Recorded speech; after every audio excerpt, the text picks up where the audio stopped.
Okay, so welcome to our podcast. This is a little bit different today because this podcast is a spin-off of our radio show.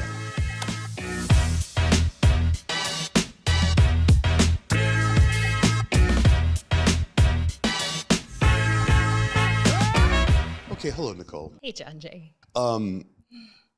I asked you to be a guest on my podcast, and I'm really grateful because I just seen how much you've grown, right? And I just got, I don't know what the word is. I got like a little emotional. I can't remember what, it was a post of yours on Instagram not that long ago. And I was like, you guys are opening up another location. I was like, wow. I was like, I just think about where I started in the yoga world, which was with you, and then where you guys were and where you are now. So like, where are you? It's the Foundry, but where are you? How did it start? And tell me a little bit about everything. Okay.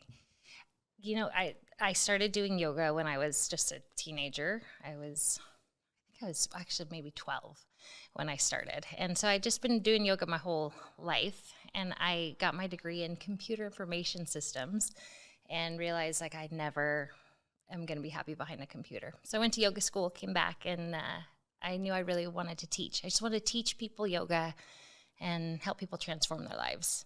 And that was really the only reason I wanted to own a studio is because I never thought I'd make enough money just teaching yoga, and it was the only thing I wanted to do.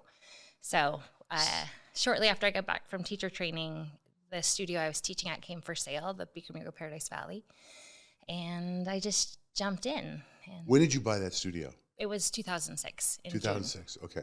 Did you remodel it or anything or no? Yeah, we did like a small remodel when I first came in, but it was such a small, and I don't know if you remember it, like a little janky God, I remember space. very much so. And it was tiny, and we were growing so fast, so we wanted more space, and that's when we moved across the street in 2010. Okay, 2006, you opened that studio. Now here you are, 2025. How many studios do you have? We're going to be opening our 6th corporate location in Scottsdale. 6 corporate location. What does that mean? We have, Todd and I own 5 studios in the Valley and 1 in Flagstaff. So the Scottsdale will be our 6th, our 5th one here. 6 studios. Yeah.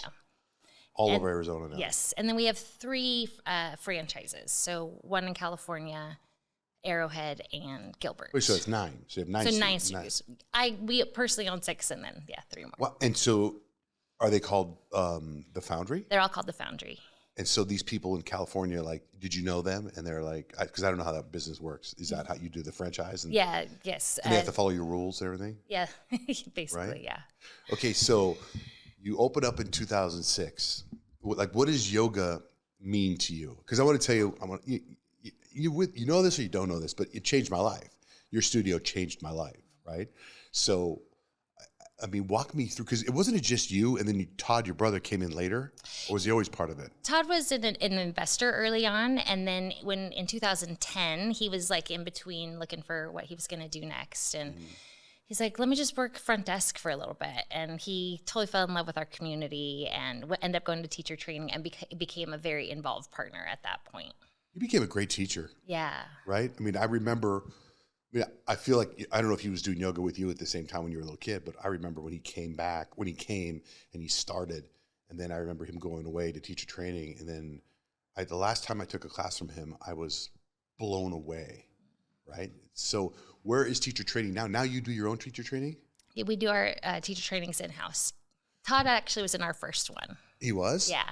But he was already a teacher? No, or he became... He became a teacher through the Foundry. Oh, really? So did you literally just created it all? Like, it's not like before, we bring up Bikram's name, because before, Bikram had a big name in yoga. It still does, but, he got canceled, right? So you guys moved away from him, but you still keep the 26 and 2, right? The poses, Yep. Which is I've done a lot of other yoga, but the 26 and 2 by far to me is the best. It's my favorite. It's the hardest, I think. It's brutal. In fact, I remember back in the day when I'd go on the radio and talk about your classes, and you would say, stop saying how hard it is. Do you remember that? I don't remember all the details, but I'm sure I said something like that. Yeah, because I got consumed. So my story real quick is like, I was pretty obese. I was like really obese. Like I weigh about 250 pounds right now. I was about 360 pounds. And my dad died of a heart attack. And I didn't know what to do. And somebody said, go do a yoga class. So I remember I remember that day I walked into your Paradise Valley studio. I know exactly who was in there. I know exactly what she was with Beth. And she had the little beanie on with the little yogi, the bendy, I think she called it. Yeah. And I took a class, and I remember getting up and walking out of the class probably within 10 minutes. And I don't remember who's teaching though, but I remember, don't go, don't leave. If you leave, don't, just stay in the room. And I remember curling up on the floor in the shower, laying there on the floor in the fetal position next to the drain with random pubes in the drain. And I didn't care. I thought I was going to die. So I went on a diet, lost a bunch of weight, came back, I just stayed in the class. And I never, ever, ever, ever left the class early again after that day. Never. But I mean, it literally changed my life. I don't think I've ever felt better than I did when I was doing Bikram yoga. The thing about yoga though is, this is the hard part. Remember I used to always say, the hardest part is getting here, right? And that still is to me the hardest part, because I so don't want to go. I don't want to go, but it's so good for you, right? It's so good. Yeah. And I'm with you. You know, we used to say that, like, the hardest part is getting here. But I was like in my 20s, I didn't have kids. Like, my job was teaching yoga. Mm-hmm. But now that I'm like running all these businesses, I've got 3 kids now. It's like, yeah, getting to You have 3 kids? I have 3 kids. Yeah. Well, I remember you had a dog. I had a dog. Yes. I have 2 dogs and 3 kids. Wow. All boys. You do? Mm-hmm. So do I. Yeah. Do they do yoga? They're 6 and 4 and 8 months. Wow. They do a little bit. Congratulations. Thanks. Holy smokes. Have I not seen you that long? It's been a minute. Wow. What about the culture and the family of yoga or of your studio, your people? Yeah. I mean, I think that through it all, like, the thing that we had going for us is community. We had a great community. You were a huge part of that in the early years. I feel like so many people are like, oh, how'd you hear about us? Like, oh, on the Johnjay and Rich show. And I always felt like you supported our community and looked out for our community, and just like ways when I look back at it now, like, I can't believe you like came and judged competitions and spent like a whole day. I became obsessed with your yoga. Yeah, it was wonderful.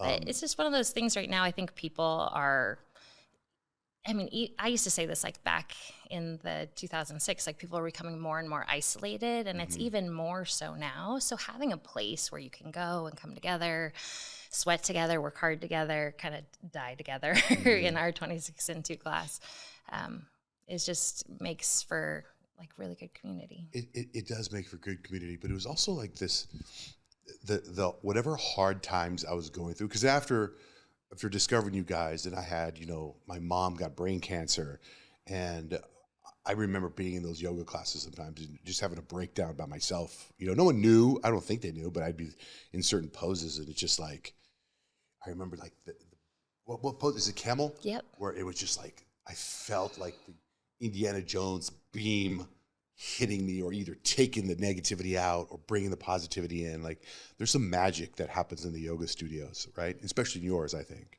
I think so. I still really believe in that series, the 26 and 2. There's something very magical about it. And yeah, when your heart is open, it's just a great place to have releases. Like, one of our managers, similar situation, she was grieving and nobody knew. Like, she was like a place she could come and just cry and nobody knew. Like, you can't, that's the great thing about HIIT, right? You can't tell the difference between sweat and tears. Right.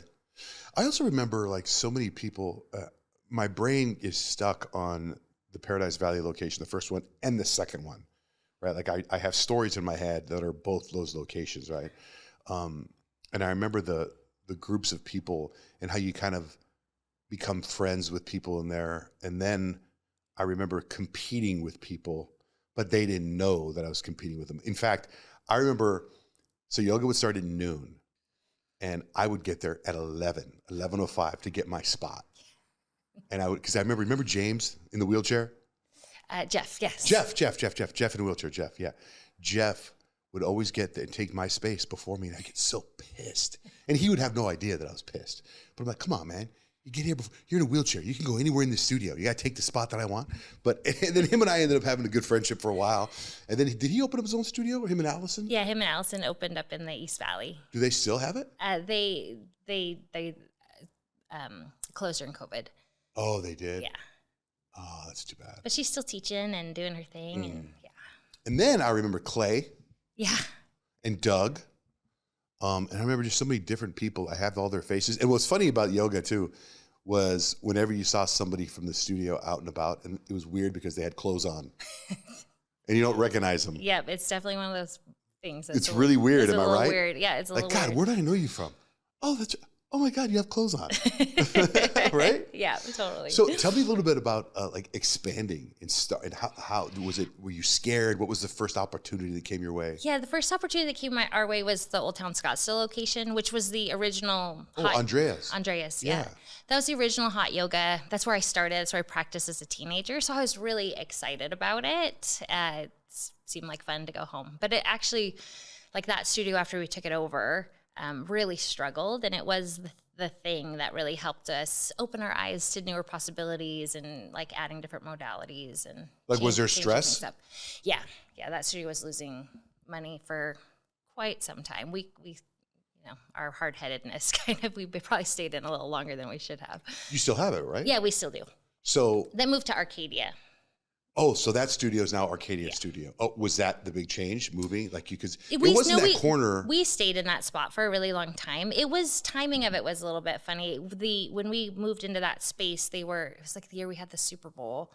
And that fries was supposed to turn into like one of the fancy fries. Then something happened where it just didn't go through. So they only remodeled part of the complex. And it was good to be there because that's where I grew up. But the center was always just a little bit off. They've done, I think that's going to be like a Whole Foods now or something. Oh, it is? But there's no yoga studio there. Someone just moved in. Oh, they did? Yeah. So you moved to the Arcadia location, which is a great location, right? We ended up in 2000, in just a couple years ago. So we were in that old space for about 10 years. So what was it? You had that place for 10 years? 2013 is. Holy smoke! Gosh, my brain is flipping out. How much time? I met this lady today. She said she'd been listening to me since she was 3, and she's 27 now. And I was like, what? I mean, man, this time thing is really hitting me. Wow. So when you're in the studio in Indian school and you're struggling, is it because you're doing just the 26 and 2? Like what did you first expand into? What was the first thing that you tried and it worked? The first thing we did was 60-minute classes in the yoga. So that was the first thing. And then Pilates was like the next main thing that we did. Okay. And we tried to be really intentional about the things that we brought in because I'm such a big believer in the 26 and 2 and all the benefits that come from that sequence. And Pilates was just a nice complement to it. It strengthened, like all the corrections I've been trying to get people to do for years. They did a couple of Pilates classes and their form fixed right up. Really? So yeah, it was really incredible. You still teach? I do still teach, yep. Because I remember you had the hardest classes. You think so? Oh my God. I remember when I'd go to class and you were going to be the teacher, I'd be like, oh, because you pushed. You were a different person than you are right now when you're teaching the class. Still, yeah, probably it's still. It's like Beyonce and Sasha Fierce. When you get up there, right? You know it. Oh my gosh. You get up there, you're yelling at the top of your lungs. Not yelling, but speaking loudly. And then you're pushing people. I'll never forget, I was in a pose. You kept pushing me. And then I did it. And I was like, oh my God. And what's funny too is when I go home to non-yoga people and say, you're not going to believe what I just did today. And they're like, you know what's also when when you talk about how, like I talked about you guys all the time on my show, right? Because I share my life on the radio. And there was a period there where my life was your yoga studio. Like I remember, do you guys still do the 60-day challenge? Or the 90-day, what was the 60-day challenge? Yeah, right? We used to do 60-day. Yeah, we do different iterations of it. But that was the main one, was the 60-day challenge. And it was, you had to do yoga every day for 60 days. And if you missed a day, you could take 2 classes, right? And I remember there was a couple times where I had to take 3 classes. And I would just be at your place all day. You remember that? All day. I think you and I were both doing the 60-day challenge, and I think we both needed to finish with like 3 triples. So we worked together a lot at the end of that. And there's this amazing feeling you get after the second class, which is there's just nothing like it. I just loved everything about yoga and how it made me feel. But it's getting to the class that is so hard, right? Because it's so tough. It's a tough class. But when it's over, there's nothing like it, I think, right? I think so. I think so. I'm a little biased, but I think it's one of the things that makes it special, though, is that it's hard and challenging and you overcome in the class. Is there a pose that's your favorite pose? I like standing bow. It's still my favorite. It's the one where you got to hold the foot back there. It's just pretty. Yeah, it is. And it's also extremely good for your circulatory system. There's just not another pose like it where you're cutting off circulation to one side of the body and then like fleshing it. I used to think the yoga was magic, but it's like getting circulation to different parts of your body just makes your body function better. Is that what else? What are some benefits to yoga? To the hot yogas? Yeah, hot yoga specifically, being in the heat is a huge benefit because it increases your circulation, and then also there's like heat shocked proteins, from all your sauna and use and all the things. There's like I try to do everything I can now to stay alive. There's these huge benefits to working out in the heat. You actually release more what's it called? The stress, the feel good, not only feel good hormones, but feel good receptors, which is why like after class you feel so like blissed out and everything is better, water and air and all of the things. It's funny because I think about all the things I learned, little things that are outside of the yoga. Like I remember the first time I ever had coconut water was out of I became obsessed with coconut water. In fact, the first coconut water I ever had was in your studio, and it was a brand called Zico. Do you remember Zico? Oh my gosh, I totally remember Zico. Yeah, so I remember one time I'm drinking a Zico, and I'm coming out of the studio, and there's the Fox News team. And they're like, can we talk to you for a minute, sir? And I was, sure, what's up? And they were like, the trend now is coconut water. And I saw you drinking coconut water. And so I'm like, yeah, I drink this coconut water. It's great. And it was on the news, right? 20 years later, I become friends with this guy. And I haven't him on the podcast yet, but he's the guy that started Zico. Oh, wow. Jesse Itzler. Do you know who that guy is? I don't remember. Do you know, you ever heard of Spanx? Yes. His wife started Spanx. Oh, no way. And he started Zico, and he started a private jet company, and he's now on tour speaking motivational stuff all the time. And I was at his house about 4 or 5 months ago, and I was trying to tell him that I felt like I was one of the first people to drink Zico, but there was a lot of people at his house. So I don't think he remembers that. And then I kind of felt stupid after I said it, but I actually believe that. But anyway, so coconut water. And then I'm at your Arcadia studio, and I'm done doing a class, and this guy comes up to me and hands me this little pamphlet of something. I was like, God, I was dying. I was laying on the floor outside, and he goes, here, drink this. Like, what is this? And it was Element or LMNT. Element. And I was like, what? This is, And now I drink one every day. Every day I start my day off with LMNT or Element, but I call it LMNT. I know. I started calling it LMNT after you said that on the radio. I was like, now it's in my head. Okay, so we get back to the radio. So I'm doing my show, and I was consumed with your class, with yoga, and I was doing the 60-day challenge, and my show was about my life.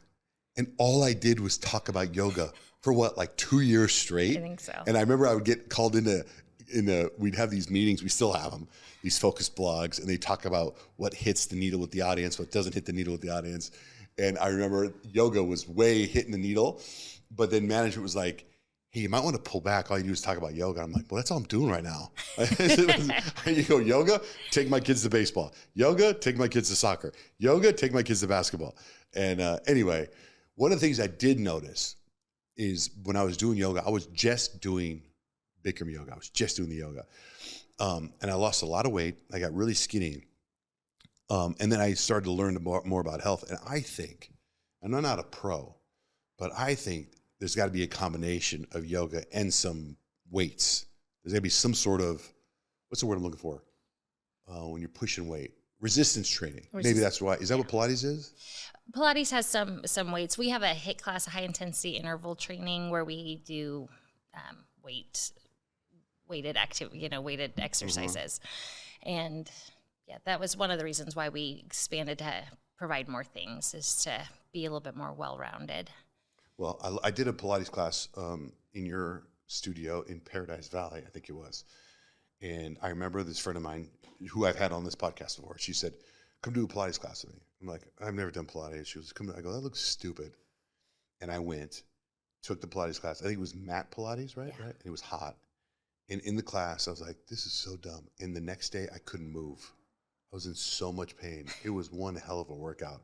Yeah, it definitely gets your core going and it's super sore.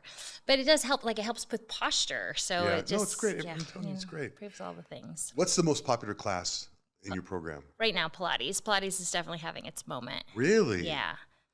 Is it the mat? Because you guys don't have the machines. We don't have the machines. We just do mat Pilates. Yeah.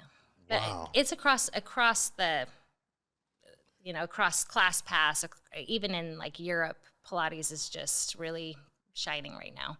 Really? So yoga needs to come back and have its thing? Yeah, yoga is still popular and it's still growing. I mean, back in the day, like yoga, people used to think you were like, I don't know, had joined a cult and like were meditating out in the field. And so yoga is definitely still gaining in popularity, but it's not as popular as it was a few years ago. Do you offer the 26 and 2 classes at the same time in every studio? Not at the same time. We do try to mix it up a little bit, but some of the studios have had like the same time for a really long time, so it's hard to move them for our regulars. And the times that I want to work out on yoga are like not the times everybody else wants to work out. Well, tell me when they are, and I'll add them back on the schedule. Yeah. You want it at the Arcadia studio? We'll get it I would love worked a out. 1 o'clock class. I think yeah. I could do a 1 o'clock 26 and 2 at least once a week. At least I think I could make that my routine, and I could. And if we do it, if you do open up a 1 o'clock class, and I'll start going, and then I'll start talking about it to get more people to go. That's fine. Right. We can do a 1 o'clock for you, Johnjay. You want it at Arcadia or Paradise Valley? So tell me the struggles now, being like a mom and pop yoga owner. Like, so what's tough? Like when you you open up Arcadia, then what's after Arcadia? It was Old Town Scottsdale. Then I was actually at a place where it's like either I'm going back down to one. Mm-hmm. Because something has to change. And then we got a call it was Riverview at the time. So oh my God, I know her. I met her at your Jackie. Jackie. Yeah. Yeah, Jackie. I took a class there one time too. Yeah. So what happened? She wanted out of that? Yeah, I think, I mean, like, that's the funny thing, I guess, about our growth. It wasn't about, like, going out and looking for anything. Like, people were like, we're done. You seem crazy enough to open another studio. Would you like ours? And that's kind of how each of them came to us. So Tempe Mesa reached out. Oh, yeah. I used to take classes there, too. Yeah. And then we did Tempe Mesa, and then we just had the 3 for a while. And then I moved up to Flagstaff. I got married, moved up to Flag, and we opened a studio in Flagstaff, and then Avondale reached out, so we ended up doing Avondale. Too? Yeah. So, and that, like, looking back over the last 4 years, like during COVID, when like a lot of places were closing down, we actually ended up growing by a ton. Our first franchise in California started, and then we had the Flagstaff and Avondale, and then Old Town moved to Arcadia that same year. So it was. Wait, how do you when you take over Riverview, what are you doing differently to make that successful that they weren't doing? I think at the time we added extra things, right? Like that we weren't just Bikram yoga anymore, and so adding the different variety of classes was part of it. So you changed that up, and then Riverview started to take off, was successful, and then you bought Tempe, or none of that. It just opportunity came, you took it. It wasn't about one location getting bigger. I'm not sure what happened with Riverview. Like we took over Old Town and it didn't necessarily improve right away. And then we took over the Riverview studio, which is our Tempe Mesa studio. And it just I don't know. We have a great team of people there. The people love the yoga, and the Bikram Yoga Studios had started to close at this point. Mm-hmm. And so like this time through, they were just really grateful that we were there. And the teachers just did a really great job. I mean, it's a huge team effort for all the places. And I feel like we've really been lucky to attract really good people. That's good. You do have good people. The people that I know that are still there, like Nikki, she's still there? Nikki's still there. Terry's still with us. Is Heidi still there? Heidi Substra. She's a nurse now. Wow. Yeah. Terry's still there? Does Terry still have her Christmas parties? They don't do the Christmas parties the same, yeah. Everyone, I think actually they did one last year, but I was up in Flagstaff with a very pregnant last year at Christmas time. So you as an owner, a co-owner, how many times do you go to all the different locations? Or do you not have to anymore? I recently came back in to try to like be in studios more. My goal for next year, like once my kiddo is a little bit older, is to hit all the studios at least a couple times a quarter. Mm-hmm. I go sometimes. Remember Brianne Carpenter? Yeah, of course. So it was during COVID I bumped into her at Safeway, and I was like, I need to do something. And so I started taking some classes at her house. And then I think I rented out PV Arcadia. No, Old Town. Old Town Indian School, yeah, Yep. Old Town, and took some classes there. And then I started doing some with her. She moved down my street, so she started doing it there. But I'll never forget her taking a class from her, or not from her. I remember Paradise Valley, the original one, taking classes there with her. And I remember there's certain people that are just really, really good. And I would sometimes sacrifice my position in the room where it would be hotter so that I could be behind a guy or a girl that was really good. And I would try to mimic them. And it was so hard. And she was one of them because I think she's like triple jointed or something because it's not normal. Then you move to the other location across the street. And I remember her being like 9 months pregnant. And I remember we took a yoga class together. She left to go have a baby and came back the next day and had the baby in the carriage outside the window, outside the classroom while she took a yoga class. Yeah, she was amazing. Yeah, she practiced, I think, the day like at least a couple of her kids were born. Yeah, crazy, right? Now, did you do that with your kids? My first one was, we hadn't opened Flagstaff yet, so I didn't have a hot yoga studio near me. And then with my second one, I practiced that morning and had him in the afternoon. And actually, my third one was late, and I was like, okay, I'm going to go take class tomorrow. So I canceled my appointment, and then I ended up going into labor that night, but I was planning on doing class the next day. Do you have a house here? I don't. I have family here, though. My mom is here, and so I stay with her when I'm in town. How do your parents feel about your success? They're super supportive. My dad still does the yoga. He just had a knee surgery, and he did like his own like 50-something day challenge, and they kicked him out of PT early because his knee was so good. And my mom is turned 80, and she still practices on the regular. So she was staying with me when I had my new kiddos for a little bit, and like her knee would start to hurt or her hip, and then she would go in and do the class. But yeah, I think they're so supportive of Todd and I, and They got to be so happy, so proud. I remember taking a class. I think Todd was teaching. Your dad was in the class. I just thought about something. So I've been doing all this biohacking and trying to do all this stuff to live life. And I go to Mexico and get stem cells. And I was just thinking about what you just said about your dad's knee. It's almost like I feel like yoga is the original stem cells. It fixes everything, doesn't it? Fixes everything. Yeah, when our teachers just started, she's like, I don't know what your problem is, but this class is going to fix it. So right? It feels that way sometimes. Is it the 26 and 2? Or the 26 and 2. I mean, all of the modalities, I think, are super healing, beneficial, therapeutic. We tried to be really intentional with what we brought in. But there is something magic about that 26 and 2 series. I mean, it was based on physical therapy and working all the systems in the body. And so you're working your respiratory system, your cardiovascular system, your lymph system. And then, one of the biggest benefits is your nervous system. Like, we're so like fried all the time. Yeah, well, I'm on it. You're selling me in it. I want in again. Yeah, and so just having that, your nervous system, when your body is in a calm and relaxed state, its ability to heal itself is incredible. Yeah. I remember talking to, I don't know if you maybe he was after your time there's a doctor that was practicing with us named Michael Peck. He was a burn surgeon and then ended up being head of the hospital. And I remember talking to him one day. It's like, am I off with this like yoga thing? And he told me, he's like, what you and I do is not that different. He's like, I don't actually go in and heal the people with the burns. I put their body in an optimal state and their body heals itself. He's like, that's not very different than what you do here. You put the body in a relaxed state, an optimal state, and its healing processes can take place. And that's how I've always felt about the yoga. It's just like, I would ask, one of my favorite questions to ask people was like, what benefits have you seen as a result of coming? And people would tell me stuff, and I'd be like, I didn't know the yoga was good for that. Like what?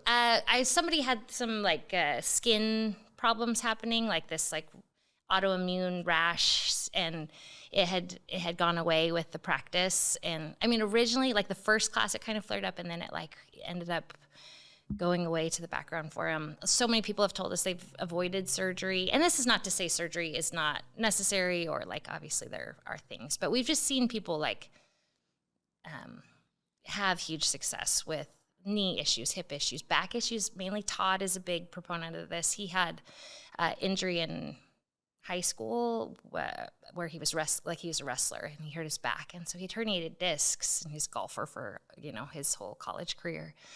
And when he came in, like he could barely walk, like his back was going out like every couple of days. And he still has like herniate, like if you see an x-ray of his spine, his discs are still there, but he's been able to, he started golfing again after he started practicing all the time, and he started moving and being able to lift up his kids. His kids were little at the time. He never had surgery? Yeah, he never had surgery. He may need to in the future, but he's like 20 years. Right. He's been able to keep that at bay. What about Nadine? Is she still around? Nadine is still around. She's moving shortly. She's going to, I think, Mexico to see her kids are there. But she was older. She's older. She became a teacher. Yep.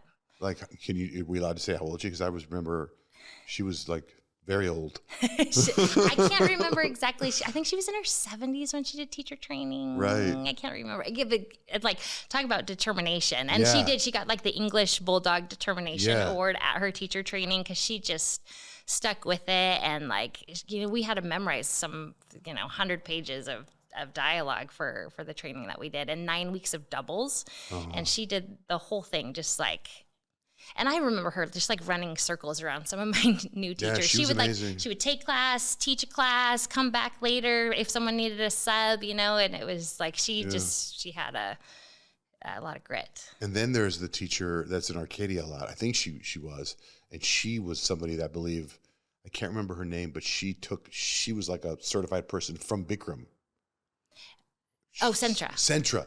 Yeah. Sentra, yeah. Originally we all did our trainings with Bikram. Right. But she was in his original training. That's what I mean. Yes. She was in the very first training he ever did. And she was the one that actually brought hot yoga to Arizona. She was one of the first 5 studios. I don't know exactly which one, but like one of the very first studios outside of California. So she was one of the first. She was a pioneer of hot yoga for sure, and she was my teacher when I was a. She brings a lot of wisdom to the class and a lot of experience. But she's also very hard. She's tough. Yeah, she's definitely. She's tough. Have you been to India since you've gone through this yoga practice? I haven't been to India. Is that something that's on the bucket list? I would like to go at some point. Yeah, Todd and I have a brother who lives in Thailand, so maybe next time I go visit him, I'll make a trip over. What have you done?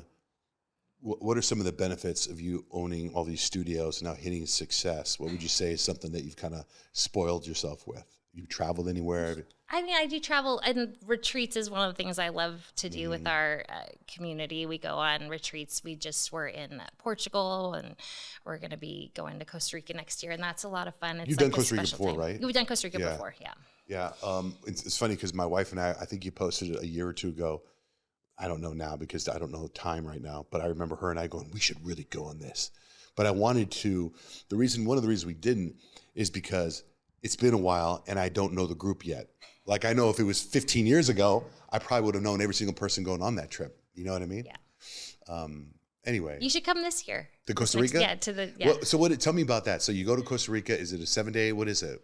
I think it's between 6 and 7 days. And the Costa Rica trip, we stay in a house. We have a private chef, and then we do yoga on the balcony. It's gorgeous. We do a couple excursions, and we also do some personal development stuff as well. I love that. Do you have the place already that you rent out? Yeah, we keep going back to the same place. It's one of our smaller retreats. It doesn't fit a lot of people, but I don't know, it's nice. No, I met this guy. I was doing when I was talking about the biohacking thing. So I was doing a bunch of weird stuff trying to figure out what worked for me. I met this great guy named Jay. And he has a place in Costa Rica, and it's 2 houses on the beach, and he has this huge palapa. And he says, that's for yoga. And he showed me pictures, and it's this beautiful view of the ocean, and you do yoga on this palapa. And he invited me and said I could stay there anytime, but I was always afraid because I didn't know anybody, or I needed somebody that I knew really well to tell me, when you go to Costa Rica, stay here, do this, right? But I should show it to you and see if that's someplace you want to do, because it's a yoga palapa as big as this studio. Oh, that's awesome. Right? Yeah, we're always looking for good places. But yeah. So what else? What's next? Will you have another studio in mind coming up? Well, Scottsdale's our big one, and then we're moving into franchises is our next focus. When you say Scottsdale, you're talking about we're going to North Scottsdale, 92nd Street in Shea. We're going to open this fall. Wait, there is a yoga studio there, isn't there? So that was the studio I originally was teaching at the most. When I came home from training, there wasn't room for me, and I ended up teaching like 10 to 15 classes a week at the 92nd Street and Shea studio. And then it turned into a Yoga 6, and then they closed. And so I was kind of done with studios, but something about the email, I was like, I wonder how much rent is. Or maybe it was nostalgic because it was like my first place. And Wait, so you're going to take that place over again or putting a new one in that area? Yeah, we're going to take that place over. Wow, Yeah. that's so wild. You've taken over like all of them.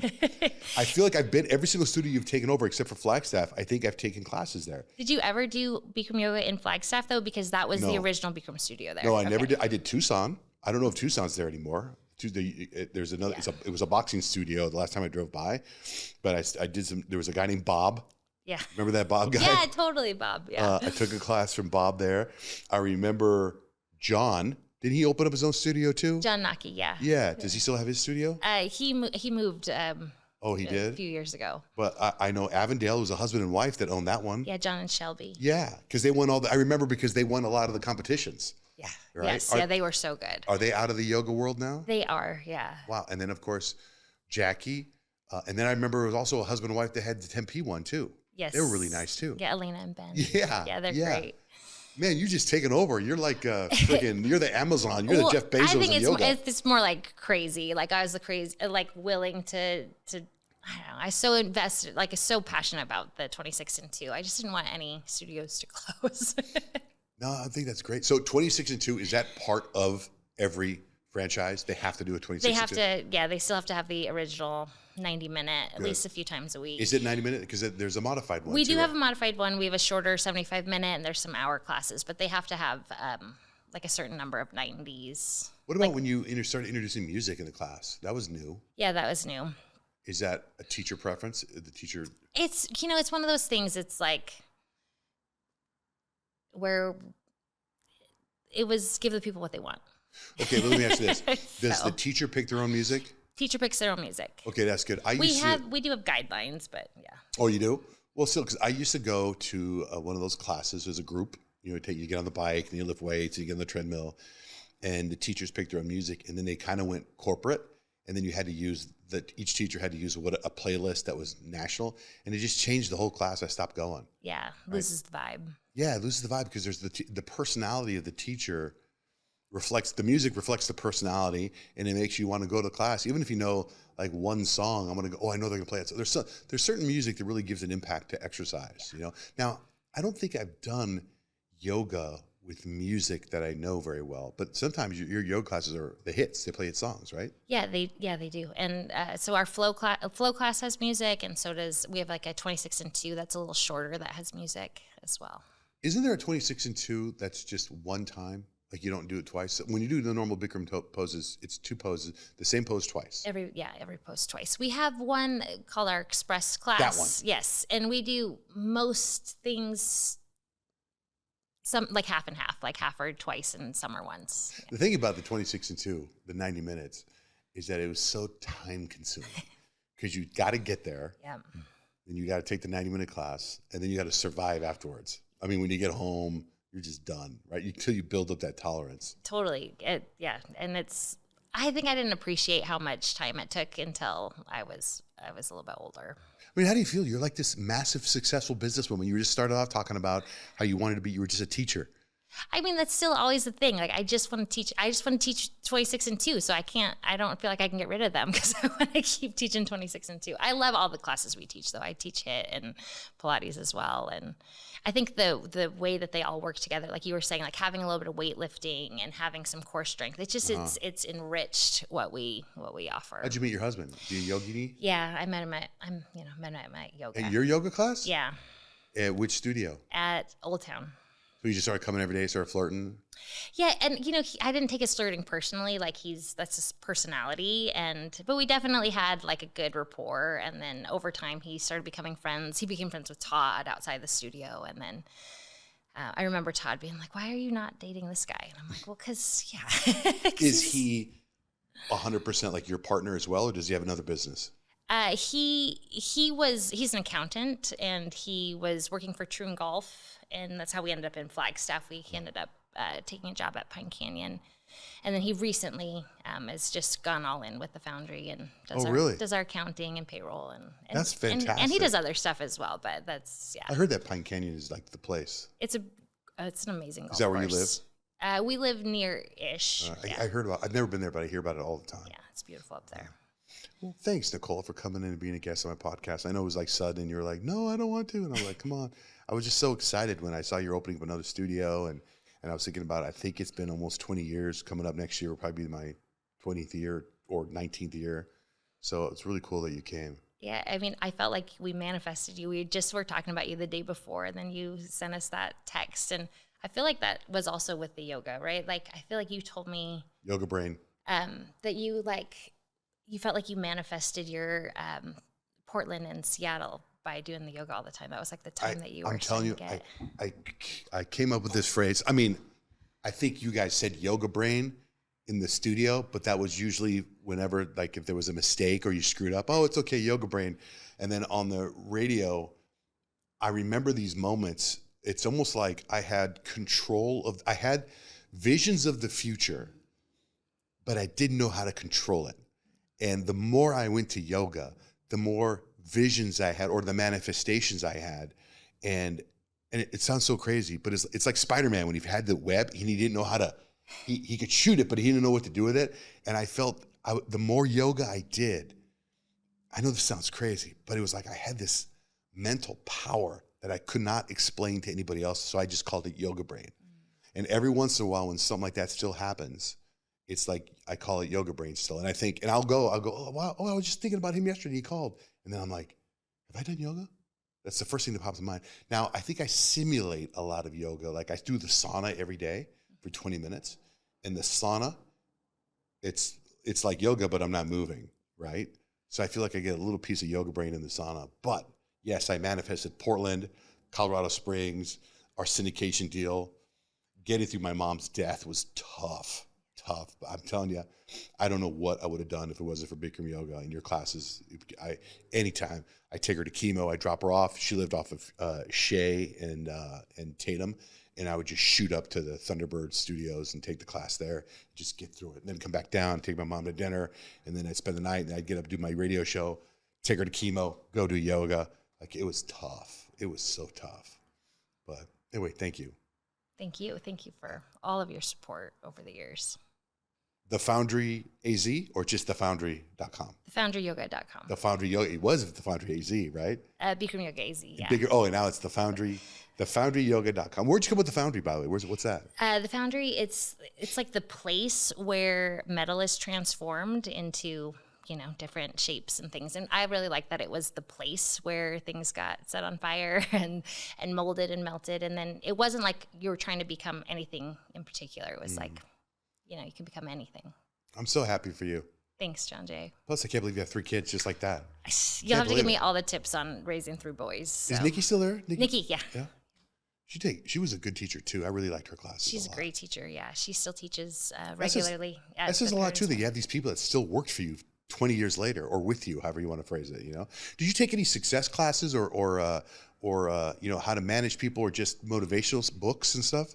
I'm passionate about transformation, and like alongside the yoga studio, I did like transformational work, like similar things like Tony Robbins and like more kind of underground, like not as popular, but similar concepts. And really, yeah, and I just really passionate about leadership and all of those types of things. So we've incorporated it over the years, like into the studios and into our teacher trainings. Do you meditate? I do. Yeah, not as regularly as I I once did, but yes, I do. Meditate. So you're saying you do Tony Robbins things with like an up and coming Tony Robbins person? Or well, so I most recently I worked with a woman named Allison Armstrong, who Tony Robbins has had on like in his lineup before. She does a lot of relationship work about men and women and partnership in general. So I actually lead workshops for men of all things, and yeah, it's super fun. I think one of my first guests on this podcast was a guru from India, and him and I kind of became friends. And he's invited me. I've helped him. When I committed to this, I didn't know I was going to be going to South Carolina, but he invited me to do this thing. He goes, "Would you host this seminar for me?" And I said, "Sure." And it turns out it was in South Carolina. It was 4 days, and I didn't know what I was getting myself into. It was a huge commitment, but he's such a wonderful human being. And he lives in India, and they have this massive, I don't know what you want to call it, a temple or whatever, but they do yoga and they do meditation and mindfulness. And my wife got involved, and she meditates with them every morning with a group at 6 a.m. They do this meditation, and she was just in LA for 4 days of a seminar they did there. I mean, if you're interested, I can connect and show you some of that stuff. Yeah, I'd love that. Everybody I know all these people that are doing it now, and it's like a whole different level. It's brought me some peace too. I don't do it as much as she does, but I do my own version of it. But anyway. Well, and I feel like peace is contagious. You know, when she's doing it, it affects the people around you. Just like when you do yoga, right? Like it's like a better version of you for the people around you. When you do yoga and you're doing the 26 and 2, I feel like nothing would ever bother me. Yeah. Outside of the classroom, right? There's a whole, I'm so glad I'm talking to you because I'm going to get back into it. I mean, I use that as an indicator. Like when I start getting frustrated in traffic, I'm like, okay, I better get myself into a 90-minute, like soon. Wait, what's the longest you've gone without yoga? I mean, probably this last little stretch. My, I don't know, a couple of months is probably the longest with like no classes, but I'm doing the 90 the least I've done it, just with this last guy didn't want to take a bottle, so it's hard. The time commitment has been hard, and I can feel it. Like my husband will often say like, when was the last time you took a 90? And I was like, yeah, I'll get there. How do you like being a mother of boys, a boy mom? I love being a boy mom. They're great. They're so much fun. I mean, they're at a stage where it's like, it's a lot and a lot of energy, but they're like so fun together. And I just like, when I was leaving, they were in their Halloween costumes, Ninja Turtles, like dancing on the couch, and it's fun. You know, it's funny you say that. I was this morning looking back at my kids' Halloween pictures because now they're 19, 21, and 22. And I was looking at one dressed as Batman, the other one dressed as Robin, the other one dressed as, Thomas the Train Engine, which, and it's so, that goes by so fast. Just real quick, one last thing. I'll tell you, I read this thing. I don't know what I saw, but it was, somebody talked about, you know how they say that? It was just in a blink of an eye. And they think about my kids, they're so grown up now. And you think about those moments when they're little, like where you are right now. And essentially, I'm not translating the right way, but where you are right now, you're living in the blink. You know what I mean? You're living in the blink right now. And I feel, well, I can say the same thing about myself right now at the ages my kids are at, 19, 21, and 22. 20 years from now, I'm going to go, man, I wish I spent more time with my kids or focusing on them when they're in college. So I'm living in that blink right now. Does that make sense? Yeah. I mean, so just savor every, I don't want to sound like one of those guys that gives you the old advice, but my God, it goes by so fast. It's so sad. I could break down and start crying right now because I miss how little they were. It does go by. It goes by so fast, and every stage is so, so different. We're living in the blink, Nicole. We're living in the blink. Every moment is the blink, Johnjay. Right. Thank you. Thank you. Thank you so much.